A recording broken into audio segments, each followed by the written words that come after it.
You can't make this shit up. I'm literally reading it. It looks like the beginning of the end of QD-OLED TVs. If you go on Tom's Guide, this is what they're saying. You go to HDTV Test, something alluded to that effect. You go to a lot of these other guys, this is the shit that they're talking about. They genuinely want you to believe QD-OLED is going to be replaced by something. What is that something? Tandem OLED. Basically the brand new RGB that, you know, LG and Philips and the lesser brands like Panasonic that are struggling, barely surviving by the way, those brands are adopting instead of the more expensive Quantum.OLED. So what does this mean for you? We're going to talk about it. Smack a like on this video. We're diving right in without wasting your time. So straight up, don't listen to a word these people are saying, okay? If you look at the spectral power distribution chart that I've provided in numerous videos about this topic, you're going to see one common theme, okay? You're going to see the bars are much higher on even older Quantum.OLEDs, let alone the new ones that get up to 4,000 nits of peak brightness. So what does this mean for you?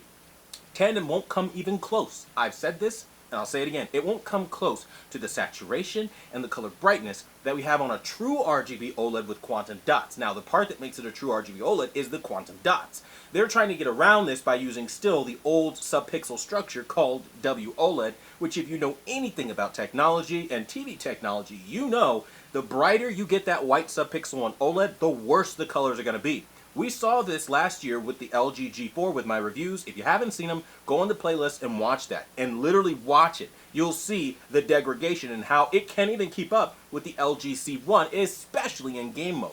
And that's because they're making it brighter. Well, this year, guess what they're doing? You guessed it. They're making it even damn brighter, as if that's going to do it any favors, because they are playing on the fact that most people aren't going to get into the science and R&D aspect of how these TVs are made. But I do, so that you don't have to. And in English, and in translation for everybody watching that doesn't want to learn this much about TVs, they are trying to trick you that something with more color, with better brightness, is going to be worse and dying more than something that has outdated subpixel structures that when you make them bright, they dilute the color, i.e. it washes out. So what you're going to be seeing are these very unimpressive images, likely something very on par and similar to what you saw in the past from LG, making it very pointless to own those TVs.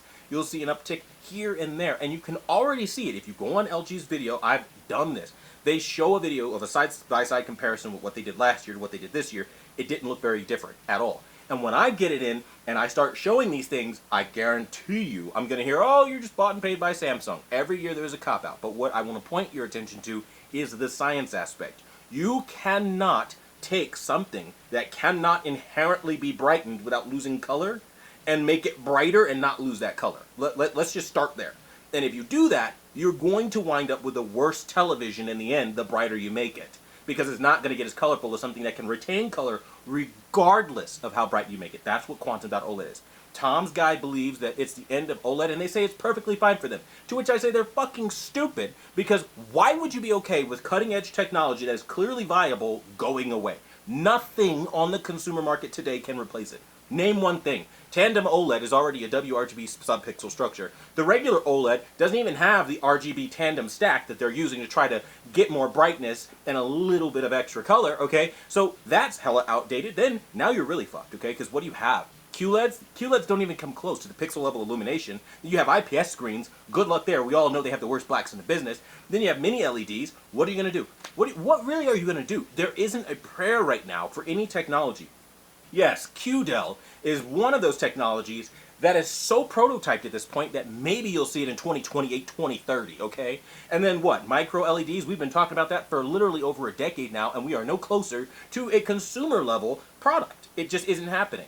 And those panels tend to die out and have all those weird little pixels and fun little things like that once you learn about the ones that are already being used commercially, okay? And you're going to see this again and again and again. Nothing is replacing QD-OLED at the moment. And until we have a viable answer, articles like that are best left ignored and treated like the fodder that they are. Videos and comments alike that say that this is the end for quantum dots, they're stupid and they don't know what they're talking about, because how could you kill off something that is clearly better than the something you're replacing it with? Well, I'll tell you how. You, the viewer.